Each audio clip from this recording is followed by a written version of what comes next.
भक्तगणों, आज आपको श्रीमद्देवी भागवत नवम स्कंद में तुलसी पूजन, ध्यान, नामाष्टक तथा तुलसी स्तवन का वर्णन की कथा कहूँगा।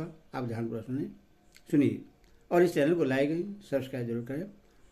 नारद जी बोले, जिस समय विष्णु प्रिया तुलसी की पूजा की गई थी, उस समय उनके लिए किए गए पूजन विधान तथा स्रोत्र को अब आप मुझे बताइए। हे मुनि, सर्वप्रथम किसने उनकी पूजा की, किसने उनका स्तवन किया और किस प्रकार वे सर्वस्त्र पूज्य हुई, यह सब आप मुझे बतलाइए। सूर्य जी बोले, हे मुनीश्वरों, नारद का वचन सुनकर मुनिश्रेष्ठ भगवान नारायण ने हंसकर सभी पापों का नाश करने वाली पूर्णिमयी तथा श्रेष्ठ कथा कहना आरंभ किया। श्री नारायण बोले, भगवान श्री हरि तुलसी की विधिवत पूजा करके उस साध्वी के साथ आनंद करने लगे।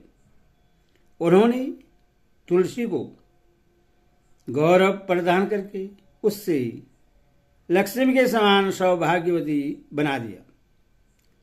लक्ष्मी और गंगा ने तो उस तुलसी के नव समागम तथा सौभाग्य गौरव को सहन कर लिया, किंतु अत्यधिक शोभ उत्पन्न होने के कारण सरस्वती इससे सहन नहीं कर सकी। उसने माननी सरस्वती ने कलह में श्री हरि के समक्ष तुलसी को बहुत पीड़ित किया। इससे लज्जा और अपमान के कारण तुलसी अंतर्ध्यान हो गई। ज्ञानियों के लिए सर्वसिद्धेश्वरी तथा सिद्ध योगिनी देवी तुलसी कोप के कारण भगवान श्री हरि की आंखों से ओझल हो गई। तब भगवान श्री हरि ने तुलसी को कहीं नहीं देखा। तब सरस्वती को समझा बुझाकर तथा उससे आज्ञा लेकर वे तुलसी वन की ओर चल दिए। वहां पहुंचकर श्री हरि ने विधिवत स्नान किया और उस साध्वी तुलसी का पूजन किया। तत्पश्चात उनका ध्यान करके भगवान ने भक्तिपूर्वक उनकी स्तुति की। उन्होंने लक्ष्मी में श्री मायावी हिम, काम बीज कलिम और वाणी बीज एम, इन बीजों को पूर्व में लगाकर बिंद्रावनी इस शब्द के अंत में डे चतुर्थ विभक्त लगाकर तथा अंत में वही जाया स्वाहा का प्रयोग करके दक्षाक्षर मंत्र श्रीम हिम कलिम एम बिंद्रावनी स्वाहा से पूजन किया था। हे नारद, जो इस कल्प वृक्ष रूपी मंत्र राज से विधिपूर्वक तुलसी की पूजा करता है, वह निश्चित रूप से समस्त सिद्धियां प्राप्त कर लेता है। हे नारद, घृत का दीपक, धूप, सिंदूर, चंदन, नैवेद्य और पुष्प आदि उपचारों तथा स्रोत्र से भगवान श्री हरि के द्वारा समय पूजन होकर तुलसी देवी वृक्ष से तत्काल प्रकट हो गई। वे कल्याणकारिणी तुलसी प्रश्न होकर श्री हरि के चरण कमल की शरण में चली गई। तब भगवान विष्णु ने उन्हें यह वर प्रदान किया, तुम सर्वपूज्या हो जाओ। सुंदर रूप वाली तुमको मैं अपने मस्तक तथा वक्षस्थल पर धारण करूंगा और समस्त देवता आदि भी तुम्हें अपने मस्तक पर धारण करेंगे। ऐसा कहकर भगवान श्री हरि उन तुलसी को साथ लेकर अपने स्थान पर चले गए। नारद जी बोले, हे महाभाग, तुलसी का ध्यान क्या है, स्तवन क्या है तथा पूजा विधान क्या है, यह मुझे बताने की कृपा कीजिए। श्री नारायण बोले, हे नारद, उस समय तुलसी के अंतर ध्यान हो जाने पर भगवान श्री हरि विरह से व्यथित हो उठे और वृंदावन जाकर उन तुलसी की इस प्रकार स्तुति करने लगे। श्री भगवान बोले, जब बिंद्रा, तुलसी, रूप वृक्ष तथा अन्य वृक्ष एकत्रित होते हैं तब विद्वान लोग उसे बिंद्रा कहते हैं। ऐसी बिंद्रा नाम से प्रसिद्ध अपनी प्रिया की मैं उपासना करता हूँ। जो देवी प्राचीन काल में सर्वप्रथम वृंदावन में प्रकट हुई थी और इसीलिए जो वृंदावनी नाम से प्रसिद्ध हुई, उस सौभाग्यवती देवी को मैं उपासना करता हूँ। असंख्य विश्व में सदा जिनकी पूजा की जाती है, इसीलिए विश्व पूजिता नाम से प्रसिद्ध उस सर्वपूजित भगवती तुलसी की मैं उपासना करता हूँ। तुम असंख्य विश्व को सदा पवित्र करती हो, अतः तुम विश्व पावनी नामक देवी का मैं विरह से आतुर होकर स्मरण करता हूँ, जिसके बिना प्रचुर पुष्प अर्पित करने पर भी देवता प्रसन्न नहीं होते हैं। वे शोकाकुल होकर पुष्प सारा नाम से विख्यात पुष्पों की सारभूत तथा शुद्ध स्वरूपिणी उस देवी तुलसी के दर्शन की कामना करता हूँ। संसार में जिसकी प्राप्ति मात्र से भक्त को निश्चय ही आनंद प्राप्त होता है, इसीलिए नंदिनी नाम से विख्यात वह देवी अब मुझ पर प्रश्न हो। संपूर्ण विश्व में जिस देवी की कोई तुलना नहीं है, अतः तुलसी नाम से विख्यात अपनी उस प्रिया की मैं शरण ग्रहण करता हूँ। वह साध्वी तुलसी श्री कृष्ण की जीवन स्वरूपा तथा उन्हें निरंतर प्रेम प्रदान करने वाली है, इसलिए कृष्ण जीवनी नाम से प्रसिद्ध वह देवी मेरे जीवन की रक्षा करे। ईश्वर का स्तुति करके लक्ष्मीपति भगवान श्री हरि वहीं विराजमान हो गए। तभी उन्हें साक्षात तुलसी को सामने देखा। वह साध्वी उन हरि के चरण कमलों में अपना मस्तक झुकाए हुए थी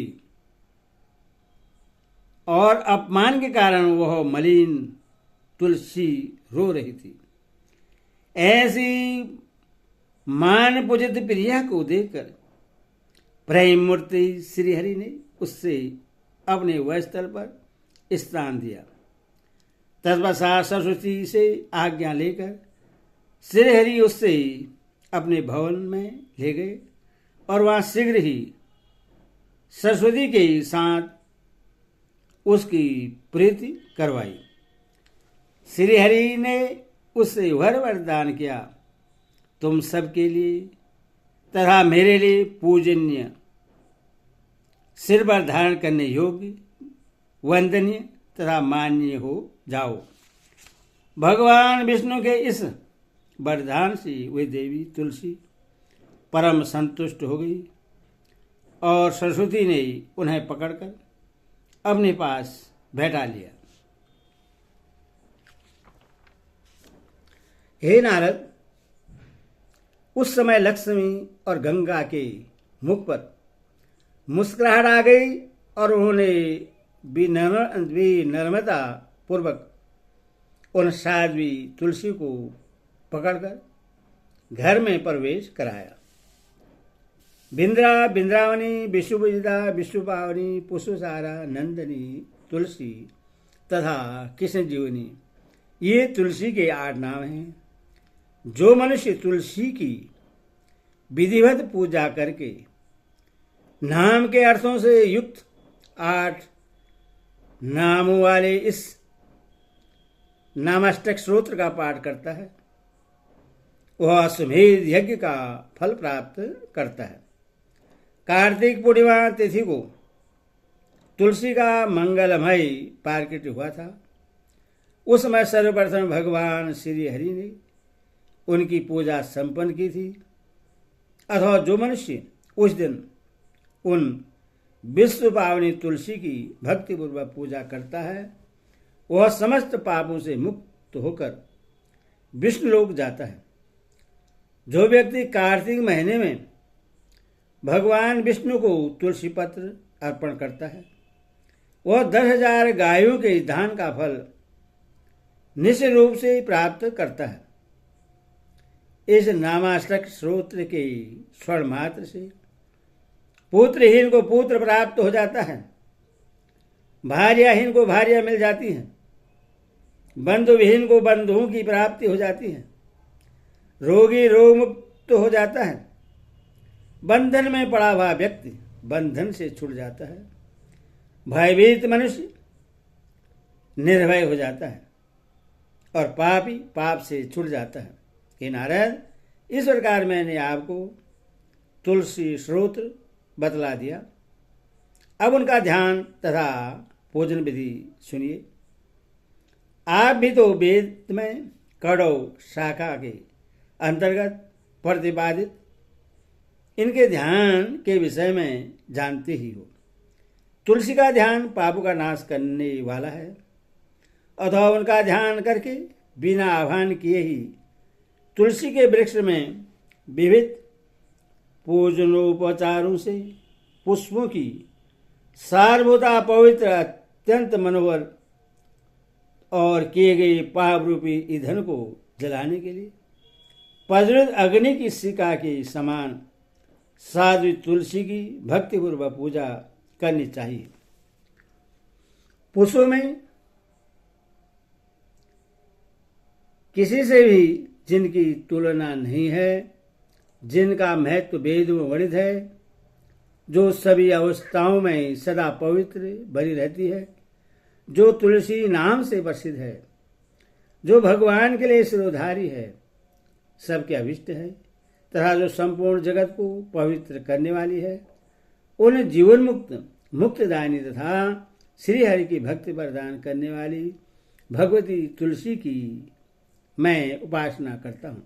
हे नारद, विद्वान पुरुष को चाहिए कि इस प्रकार से देवी तुलसी का ध्यान, पूजन तथा स्तवन करके उन्हें प्रणाम करें। मैंने आपसे तुलसी के उपाख्यान का वर्णन कर दिया। अब आप उन्होंने क्या सुनना चाहते हैं? इति श्रीमद् देवी भागवते महापुराण षष्ठादश सहस्राणम सहिताय नवम स्कंदे तुलसी पूजा विधि वर्णनाम 5वां अध्याय। हरि ओम।